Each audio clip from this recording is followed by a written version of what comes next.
नमस्कार दोस्तों, मैं अतुल गंगवार बिहार अपडेट की इस खास पेशकश बड़ी खबर में आप सबका स्वागत करता हूं। बिहार की तमाम छोटी बड़ी खबरों को लेकर हम इस पर विश्लेषण करते हैं। हमारे साथ मौजूद है आज वरिष्ठ पत्रकार श्री रवि पारेसर जी। रवि जी, आपका स्वागत है। जी धन्यवाद अतुल जी। वरिष्ठ पत्रकार अनीता चौधरी जी। अनीता जी, आपका भी स्वागत है। नमस्कार। और मनीष वत्स जी, जो सोशल मीडिया एक्सपर्ट है। मनीष जी, आपका भी स्वागत है। जी धन्यवाद। बाजार सज गया है, चुनावी बाजार। तमाम दुकानदार बैठे हैं लोक लुभावने वादों के साथ अपने अपने प्रोडक्ट को लेकर। कोई कह रहा है कि मरने के बाद, हत्या के बाद नौकरी देगा परिवार को। कोई कह रहा है कि तमाम युवाओं को हम नौकरी देंगे। कुछ आरक्षण की बात कर रहे हैं, कुछ अगड़ों को रिझाने की बात कर रहे हैं, कुछ पिछड़ों को रिझाने की बात कर रहे हैं। तमाम दुकानें सज गई हैं, बाजार में चहलकदमी भी बढ़ी है, लेकिन खरीदार इस बार समझदार हो गया है। वह खामोशी से देख रहा है और देख रहा है कि कैसे उसको अपना दुकानदार तय करना है, किस प्रोडक्ट को उसने चयन करना है।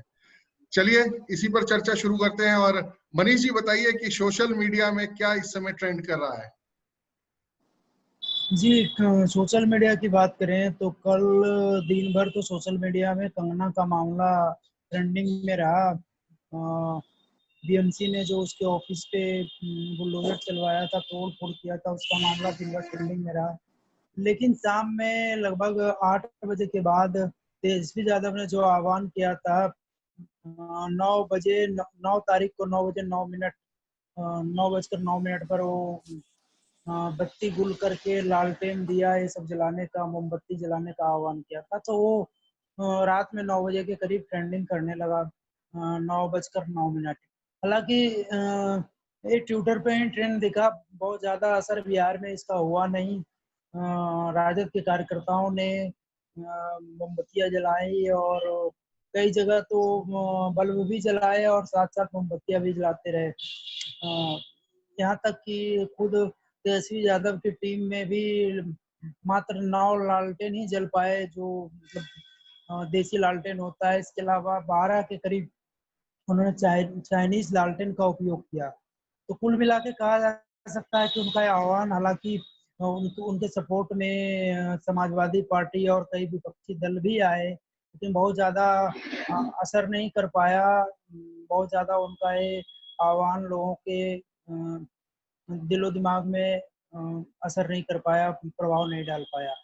हालांकि तेजस्वी यादव ने आज ट्वीट किया कि बहुत ही अच्छा रहा कार्यक्रम, लोगों का सहयोग मिला। जिस तरह से युवाओं ने बेरोजगारी के मुद्दे पर सहयोग किया है, निश्चित तौर पर युवाओं को अब जाति धर्म के अलावा रोजगार की चिंता है और रोजगार शिक्षा की बात करने लगे हैं। वहीं दूसरी ओर एक महत्वपूर्ण खबर बिहार से आ रही है, जो अभी ट्रेंड भी कर रहा है ट्विटर पे। मोदी केयर्स बिहार। बेसिकली प्रधानमंत्री नरेंद्र मोदी बिहार में आज लगभग 300 करोड़ की योजनाओं का उद्घाटन करने वाले हैं। इसके अलावा आज के बाद लगातार 13 तारीख, 15 तारीख, इस तरह से कई तारीखें तय की गई जब वो बिहार को लेकर कई योजनाओं परियोजनाओं का उद्घाटन करेंगे, जिसमें कई सड़कें हैं, कई बिजली घर के प्रोजेक्ट हैं, गैस पाइपलाइन के प्रोजेक्ट हैं। तो ये अभी ट्रेंडिंग में, हालांकि ये 27वें 28वें नंबर पे है, लेकिन निश्चित तौर पे कुछ देर में वो टॉप 5 में जगह बना लेगा। इसके अलावा जो खबर बिहार से वो है कि राजद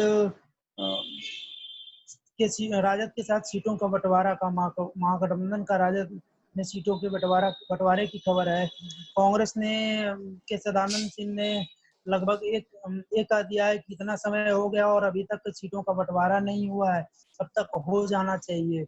वहीं वीआईपी और रालोसपा ने भी सीटों के मामले में लालू यादव से बात की। हालांकि लालू यादव ने उनको कहा है कि आप पहले अपने पहलवान दिखाए, यानी अपने उम्मीदवार की लिस्ट हमें दीजिए, तो उस आधार पर आपको हम सीट देंगे। चर्चा ये है कि राजद कर रही है कि वो 140 से 50 सीटों पे चुनाव लड़ेगी और इसके अलावा वाम दल को कुछ सीट देगी, झामुमो को भी कुछ सीट देने के मूड में है। और रालोसपा और वीआईपी को उन्होंने कहा है कि आप कांग्रेस के कोटा में मैनेज कीजिए। तो ये खबर है बिहार को लेकर, सीटों के बंटवारे को लेकर। लोजपा के चिराग पासवान का भी तेवर अभी तक नरम ही है, बहुत ज्यादा उनका जेडीयू से बहुत ज्यादा उनका जेडीयू में इंटरेस्ट नहीं रहा है। बार बार वो कह रहे हैं कि 143 सीटों पे उम्मीदवार खड़ा करेंगे। इसके अलावा एक इंटरेस्टिंग खबर ये है कि लोजपा को दिग्विजय सिंह, कांग्रेस के वरिष्ठ नेता दिग्विजय सिंह ने लोजपा को ऑफर दिया है कि वो एनडीए छोड़कर यूपीओ में शामिल हो जाए। उन्होंने कहा है कि एनडीए में कुछ ऑफर नहीं रखा है, इसलिए चिराग पासवान, रामविलास पासवान एनडीए को छोड़ दें और यूपीए का सहभागी बने। जी, वक्त बदल रहा है। बड़ी मुश्किल से बिहार अंधेरे से, लालटेन डिबरी से निकलकर रोशनी और उजालों में और बिजली में पहुंचा था, और तेजस्वी का आह्वान की बत्ती गुल कीजिए और लालटेन जलाइए, बिहार के लोगों ने उसको नकार दिया है। जाहिर है कि जब सुख सुविधाएं मिलती हैं तो कौन उसको छोड़ना चाहता है।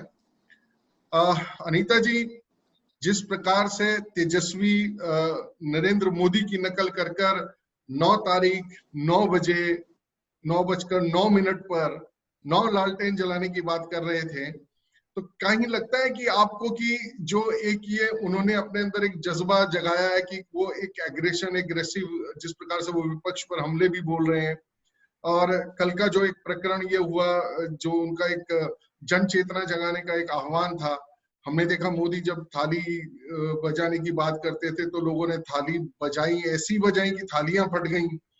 दीप जलाने की बात करी तो दीप जलाते जलाते बम पटाखे तक फोड़ दिए।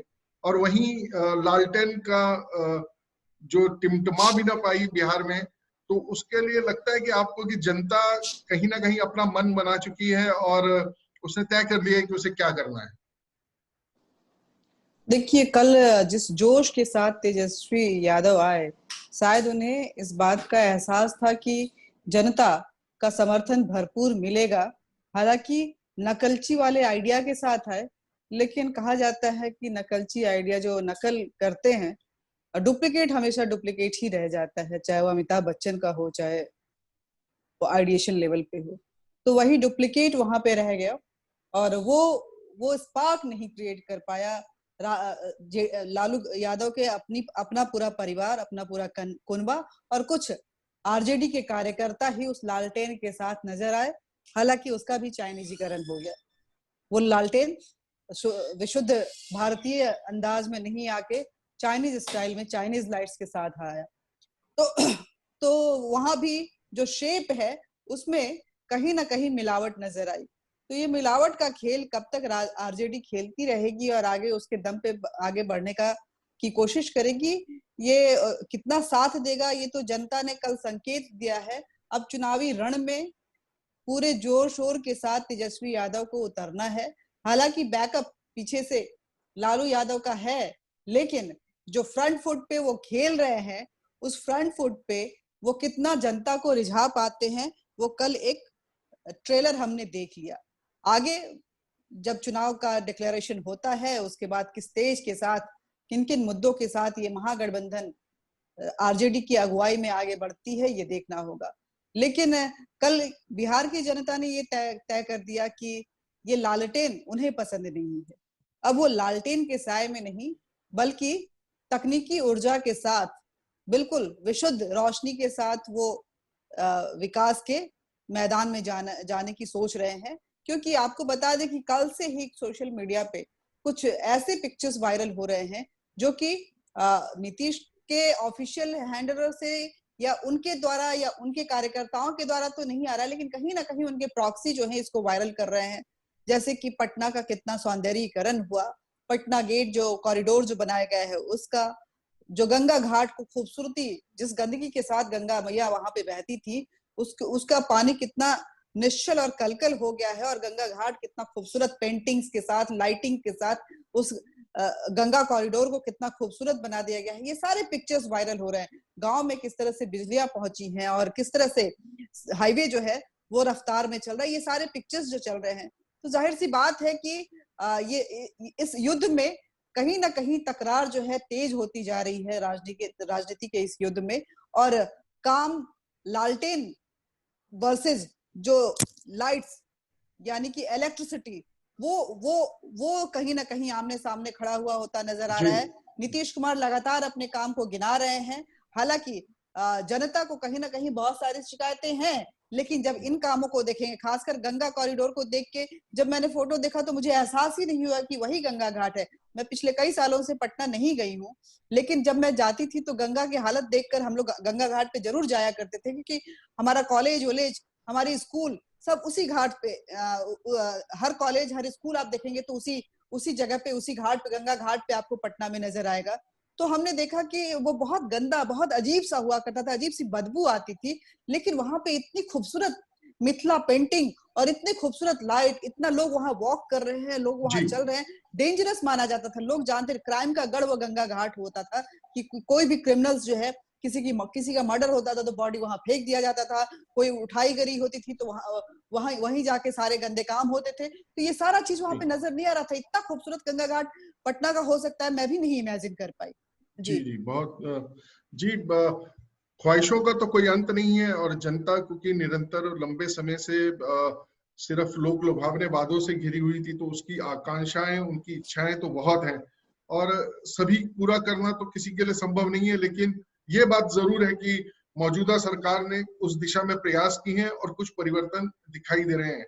हालांकि जैसा मैंने पहले भी कहा कि सबकी इच्छाओं आकांक्षाओं को पूरा करना आसान नहीं है। पटना के अंदर सफाई कर्मियों ने हड़ताल कर दी है, 8,000 सफाई कर्मी हड़ताल पर चले गए हैं अपनी मांगों को लेकर। तो कहीं ना कहीं पटना की जो खूबसूरती की आप बात कर रहे हैं, अगर ये हड़ताल तुरंत नहीं खत्म की गई तो उस खूबसूरती पर असर पड़ सकता है। ये है। रवि जी, मैं आपसे बात करना चाहूंगा एक मुद्दा जो शुरू से आज देश में तो बहुत चर्चित है। हम लोग शुरू से बात कर रहे थे, हमें लगता था कि बिहार का होने के बावजूद इसका चुनावी मुद्दा नहीं होगा, लेकिन धीरे धीरे वो बिहार और महाराष्ट्र के दायरे से निकलकर हिमाचल तक पहुंच गया है। बात कर रहा हूँ सुशांत सिंह राजपूत की हत्या या आत्महत्या की, जिस पर अभी जांच चल रही है, उसके बारे में निर्णय आना बाकी है। कंगना रनौत जिस प्रकार से लगी हुई थी सुशांत को इंसाफ दिलाने में, और इंसाफ को दिलाते दिलाते उन्होंने इंडस्ट्री की इतनी गंदगी बाहर निकाल दी, और कहा जाए जो एक पॉलिटिशियंस और जो फिल्मकारों का एक जो गठजोड़ दिखाई दे रहा था उस पर निकाला। और अभी हमने देखा कि अब महाराष्ट्र सरकार ने एक तरीके से देखा जाए तो एक व्यक्तिगत खुन्नस निकालने का प्रयास किया है। कंगना रनौत का ऑफिस कम घर, इस पर आरोप ये लगा है कि ये रेजिडेंशियल प्रॉपर्टी है, इसमें ऑफिस खोला गया है, ये आरोप लगाते हुए उसका विध्वंस कर दिया गया, उसको ध्वंस कर दिया गया है। और उसको लेकर तमाम लोगों ने प्रतिक्रियाएं भी दी हैं। शरद पवार ने इस बात से सिरे से पल्ला झाड़ लिया है। उनका कहना है कि ये जल्दीबाजी में उठाया हुआ कदम है, ये गलत है। बीजेपी निरंतर इसका विरोध कर ही रही है।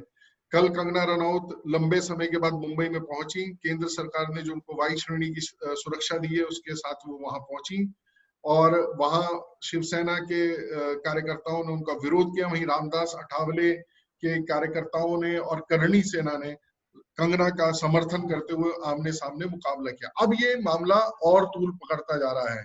जैसा मैंने कहा, महाराष्ट्र बिहार से निकल कर ये हिमाचल तक पहुंच गया है। रवि जी, आपको लगता नहीं कि क्या महाराष्ट्र सरकार इसमें बचकाने हरकतें कर रही है जिसकी शायद आवश्यकता नहीं थी? जी अतुल जी, बिल्कुल आपका कहना सही है। महाराष्ट्र सरकार या शिवसेना शासित जो बीएमसी है, बृहन मुंबई म्युनिसिपल कॉरपोरेशन, उसके जो कारकुन, उसके जो कार्यकर्ता, काम करने वाले कर्मचारी या अधिकारियों ने जिस तेजी से ये कार्रवाई की, वो बिल्कुल साफ साफ ये बताता है कि विशुद्ध बदले की भावना के साथ वो कार्रवाई की गई। जैसे ही चूंकि कंगना कह चुकी थी कि मैं मुंबई आऊंगी, आप रोक सकते हैं तो रोक लीजिए, और उससे पहले की जो तमाम बयानबाजी है, अनिल देशमुख जो महाराष्ट्र के गृह मंत्री हैं उनके बयान हो, चाहे संजय राउत के बयान हो, उसके बाद जैसे ही वे चंडीगढ़ से अपने अमले और अपनी सुरक्षा के साथ मुंबई के लिए निकली, और वैसे ही हमने देखा कि तत्काल बीएमसी का जो हथौड़े और जेसीबी उनके कार्यालय कम आवास पर पहुंचे, और उन्होंने जो वहां पर विध्वंस किया, वो उसकी तस्वीरें हमने भी देखी और पूरे देश ने भी देखी, और ये समझ में आ गया कि अगर नक्शा गलत था, नक्शे के विपरीत अगर कोई काम था तो जो इलीगल कंस्ट्रक्शन होना चाहिए था उसी पर केवल हथौड़ा चलाते। वहां तो जो तस्वीरें मीडिया में जो सार्वजनिक हुई, हमने देखा कि सारा फर्नीचर, सारा इंटीरियर जो हटा के तोड़फोड़ से पहले एक साइड में रखा जा सकता था। और बॉम्बे हाई कोर्ट ने भी बहुत वैलिड एक सवाल बीएमसी से पूछा, जिसका जवाब बीएमसी के अधिकारियों को आज देना पड़ेगा कि जब उस जगह की मालकिन वहां नहीं थी तो आप वहां घुसे कैसे। तो जाहिर है अगर ये बॉम्बे हाई कोर्ट ने सवाल उठाया है तो जो तोड़फोड़ की या अतिक्रमण हटाने की जो प्रक्रिया है उसके भी कुछ प्रोटोकॉल होते होंगे। कोई अधिकारी, कोई कर्मचारी अचानक ऐसे ही नहीं घुस सकता होगा, तभी ये कोर्ट ने भी सवाल उठाया है। लेकिन ये बिल्कुल सही बात है कि ये बहुत ही पॉलिटिकल लेवल पे, राजनीतिक स्तर पर ये बहुत बचकाना सा कदम उद्धव ठाकरे की अगुवाई वाली शिवसेना ने उठाया है, और जिससे अभी तक तो सुशांत सिंह राजपूत की संदिग्ध मृत्यु की जो जांच थी उसको लेकर मुंबई पुलिस लोगों के शक के दायरे में आई थी। अब इस कार्रवाई से एक बार फिर से ये साफ करीब करीब हो गया है कि ये मामला कम से कम ड्रग्स वाला जो मामला है वो जिस दिशा में बढ़ रहा है। और कंगना रनौत ने ये कहा था कि जो दिग्गज हैं तो मुंबई के ग्लैमर की दुनिया के, चाहे वे बॉलीवुड से हों चाहे वो पॉलिटिकल सर्कल्स से हों, उनके वे नाम सार्वजनिक करेंगी। तो अब तो करीब करीब ये इस कदम से बीएमसी के ये जाहिर हो गया है कि एक तो बीएमसी चुन चुन कर अपने हिसाब से कार्रवाई करती है, और दूसरी बात ये साफ हो गई है कि दाल में बहुत कुछ बड़ा काला है। क्योंकि कल जिस अंदाज में कंगना ने अपना ऑफिस तोड़े जाने के बाद उद्धव ठाकरे के लिए जो लफ्ज इस्तेमाल किए, जो तू तड़ाक का जो लहजा इस्तेमाल किया, उससे तो साफ है कि वे और ज्यादा मुझे लगा कि डिटरमिन्ड हो गई हैं अपने जो आरोप लगाए थे उनको लेकर। और दूसरी जिस तरह से उन्होंने राम मंदिर का मसला अपने उस आवाज से जोड़ दिया, जिस तरह से उन्होंने पीओके वाला जो बयान दिया था उसको उन्होंने कश्मीर पर एक फिल्म बनाने का वादा करके एक आगे की तरफ अग्रसारित कर दिया, तो बीएमसी की इस कार्रवाई ने, मुझे लगता है कि कंगना रनौत की जो अभिनेत्री उनके अंदर बहुत सजग अभिनेत्री जो है उसको नेत्री की तरफ भी गति दे दी है। और अब ये आने वाले समय में ये थोड़ा सा और ज्यादा ये द्वंद्व युद्ध जो है, संघर्ष जो है और ज्यादा मुखर होगा। और हो सकता है कि इस बहाने बॉलीवुड के बहुत सारे काले सच, मुंबई की जो माया नगरी कहते हैं, मुंबई को माया नगरी के जो काले अंधेरे हैं, ग्लैमर के अंधेरे जो हैं, उनके बहुत सारे पीछे छुपी हुई कड़वी सच्चाइयां, विभत्स तस्वीरें हमें देखने को मिले तो ताज्जुब नहीं होगा। और आपने कहा कि शरद पवार, बिल्कुल सही बात है, शरद पवार ने बाकायदा शिवसेना को हिदायत दी कि ये सब अब नहीं होना चाहिए। तो आप समझ सकते हैं शरद पवार महाराष्ट्र की सियासत में ही नहीं, देश की सियासत में एक सधे हुए राजनेता हैं। कोई भी सधा हुआ राजनेता, और हमने एक चीज और देखी कि संजय निरुपम को छोड़ के कांग्रेस की तरफ से भी, सत्तारूढ़ जो गठजोड़ है, कांग्रेस की तरफ से भी कोई स्पष्ट बयान, कोई मुखर बयान शिवसेना के पक्ष में नहीं आया। संजय निरुपम ने भी जो बयान दिया, आप अगर गौर करें, वो संजय निरुपम हम जानते हैं कि पूर्व शिवसैनिक हैं, शिवसेना के में काफी प्रभावी रहे, शिवसेना छोड़ के कांग्रेस में आए और आजकल कांग्रेस की सियासत में, बॉम्बे की सियासत में, माया नगरी की सियासत में एक तरह से हाशिए पर ही बैठे हैं। तो उन्होंने भी जो बयान दिया वो यही दिया कि ये शिवसेना का गुरूर इस हरकत से, इस छोटी सी हरकत से टूट सकता है, जो कि कंगना रनौत ने भी कहा। तो ये मुद्दा अभी और आगे जाएगा और बिहार के चुनाव में इसकी थोड़ी बहुत गूंज तो सुनाई पड़ेगी, ऐसा भी मुझे लगता है। रवि जी, और जो बचकानी हरकत जिसे सब लोग कह रहे हैं, जिसका पूरा विरोध हो रहा है, फिल्म इंडस्ट्री के भी कुछ दिग्गजों ने विरोध किया है, पॉलिटिशियंस ने भी विरोध किया है, वो अभी रुकी नहीं है। अभी ताजा खबर यह है कि रिपब्लिक चैनल के जो 3 पत्रकार हैं उनको महाराष्ट्र पुलिस ने अरेस्ट किया है, ये कहते हुए कि वो जबरन उद्धव ठाकरे की किसी संपत्ति में घुसने का प्रयास कर रहे थे। तो गार्ड की जो रिपोर्ट है उसके आधार पर एक कैमरामैन, एक रिपोर्टर और जो ओला कैब का ड्राइवर है उसको अरेस्ट किया है। तो कहीं ना कहीं अभी एक जो जिसे कहा जाए कि जो एक न्यायिक लड़ाई होनी चाहिए थी, जो एक सरकार और एक व्यक्ति की लड़ाई होनी चाहिए, उसे एक पारिवारिक लड़ाई बनाते हुए अभी भी शिवसेना जो सरकार है वो महाराष्ट्र सरकार काम कर रही है। और अभी हमने देखा कि विधानसभा में विशेषाधिकार हनन का एक प्रस्ताव पास हुआ है कंगना रनौत और अर्नब गोस्वामी के खिलाफ। दिलचस्प बात यह है कि जरा सी बात पर पत्रकारों के हितों की रक्षा करने के लिए पत्रकारों पर हो रहे अत्याचार, जब भी यूपी में कहीं या भारत भाजपा नीति कहीं सरकार में कोई पत्रकार के ऊपर कुछ भी जरा सा होता है तो जो संगठन बाहर निकल कर आ जाते हैं, इस गिरफ्तारी पर खामोश है। रिपब्लिक पर चैनल के जो तीनों पत्रकार हैं उनके ऊपर जो गिरफ्तारी हुई है उस पर कोई नहीं बोल रहा, उस पर कोई चर्चा नहीं हो रही। कहीं ना कहीं ये लड़ाई भी जो पत्रकारों की लड़ाई जो बट गई है, कहीं ना कहीं इसका खामियाजा भी जो पत्रकार बिरादरी है वो भुगत रही है। जी, आपने बिल्कुल सही कहा। हम जानते हैं कि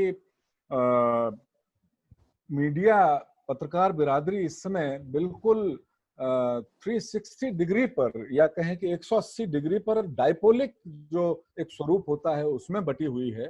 चाहे वो कवरेज का मामला हो या दृष्टिकोण का मामला हो, भाषाई अभिव्यक्ति का मामला हो, पत्रकार बिरादरी अब पूरी तरह से मोटे तौर पर दो खेमों में बटी हुई नजर आ रही है। और वो दो खेमे भी बहुत स्पष्ट हैं। अगर हम बहुत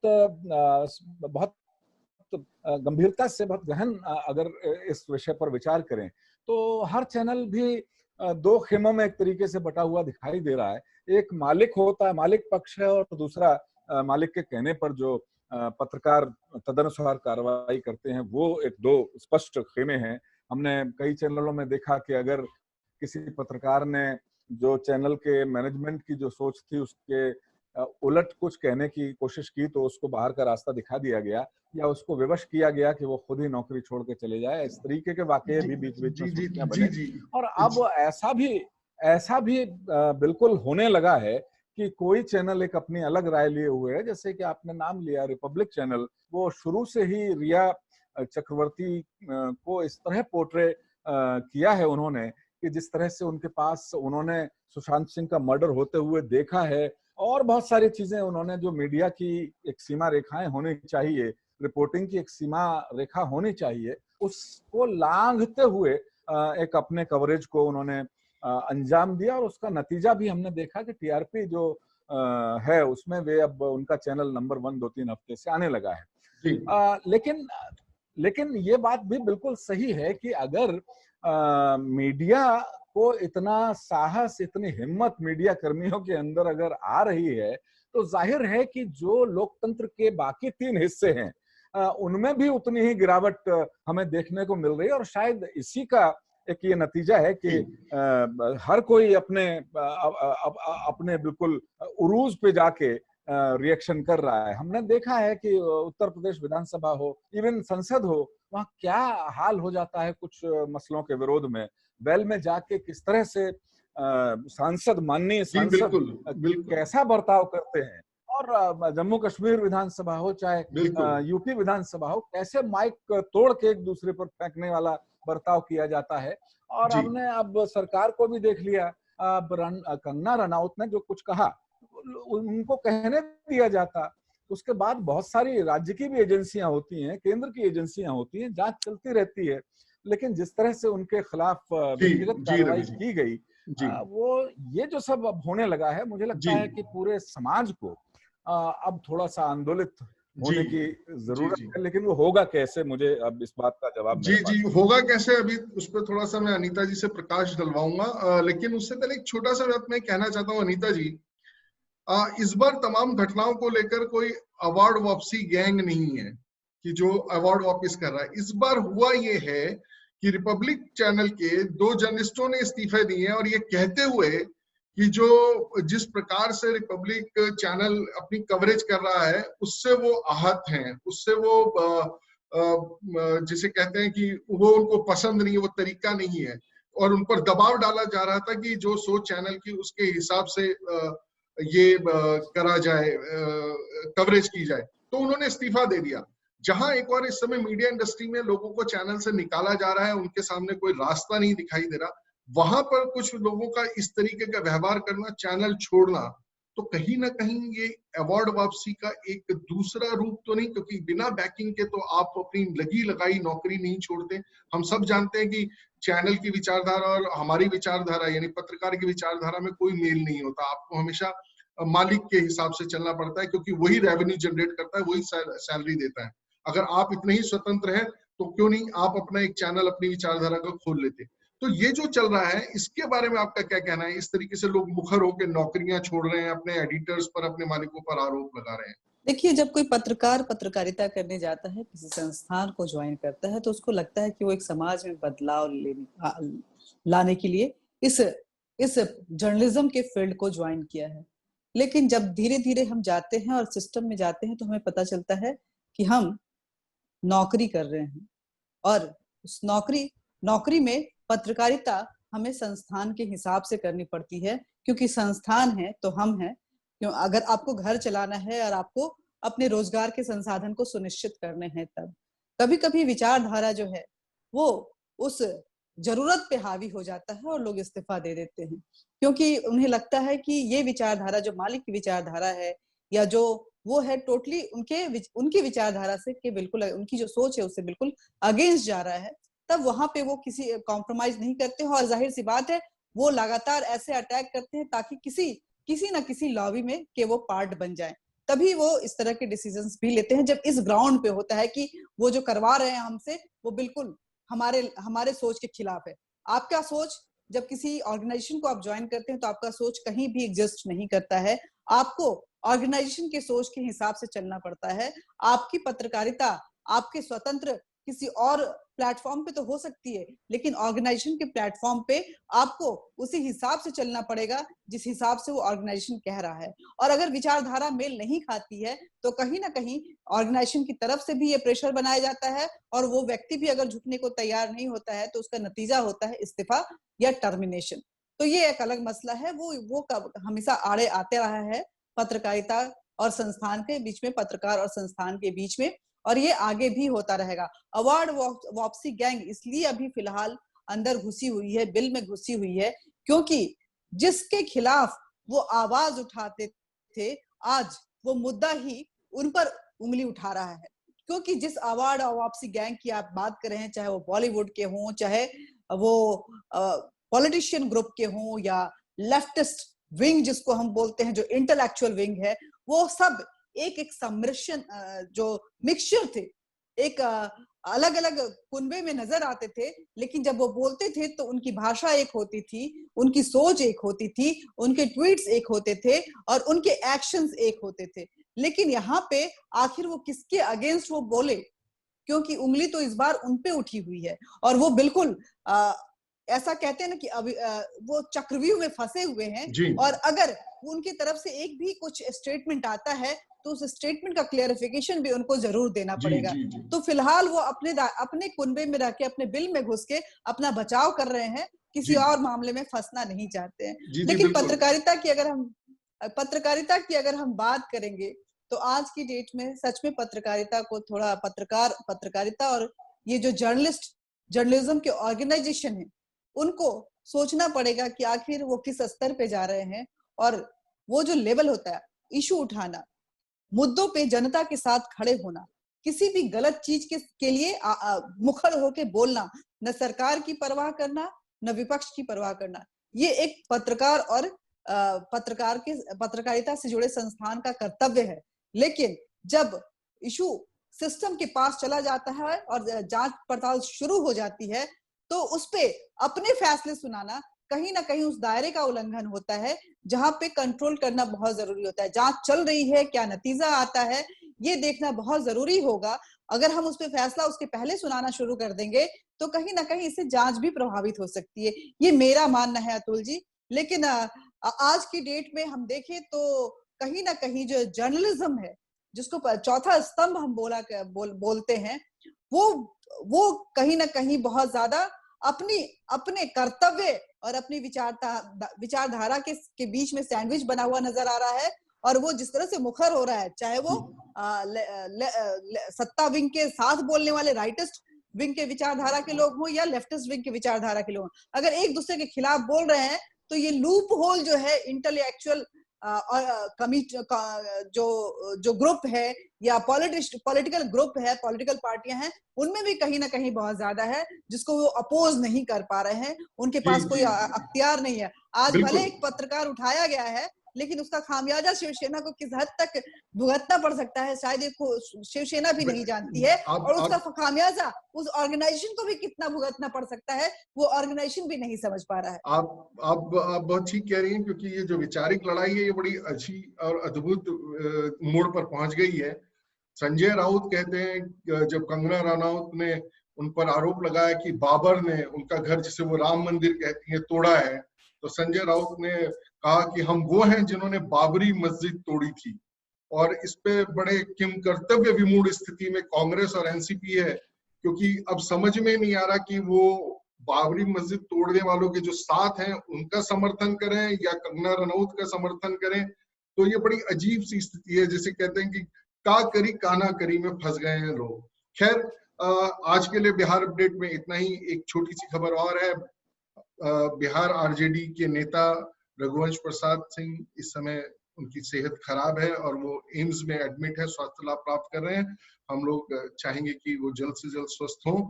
और पत्रकारों की जो गिरफ्तारी हुई है, इस पर हम भी अपना विरोध दर्ज करते हैं कि किसी को अपने न्यूज कवरेज करने के लिए रोकने का जो प्रयास है वो कहीं से भी लोकतंत्र के लिए अच्छा नहीं है। आज आप हैं ताकत में, आप गिरफ्तार करें, कल को दूसरे लोग ताकत में होंगे तो फिर वो उनको गिरफ्तार करेंगे। तो ये कहीं से भी कोई स्वस्थ परंपरा नहीं है, हम इसका विरोध करते हैं। रवि जी, आज की चर्चा में आप जुड़े हमारे साथ, आपका धन्यवाद। अनीता जी, आपका भी धन्यवाद। मनीष जी, आपका भी धन्यवाद इस चर्चा में हमसे जुड़ने के लिए। बिहार अपडेट में आज के लिए बस इतना ही। आप भी अपनी राय, अपनी बात हमारे तक लिखकर पहुंचा सकते हैं biharupdate@gmail.com पर। बिहार अपडेट का मोबाइल ऐप भी आप डाउनलोड कर सकते हैं गूगल प्ले स्टोर से, और उसके माध्यम से भी हमसे जुड़ सकते हैं। धन्यवाद।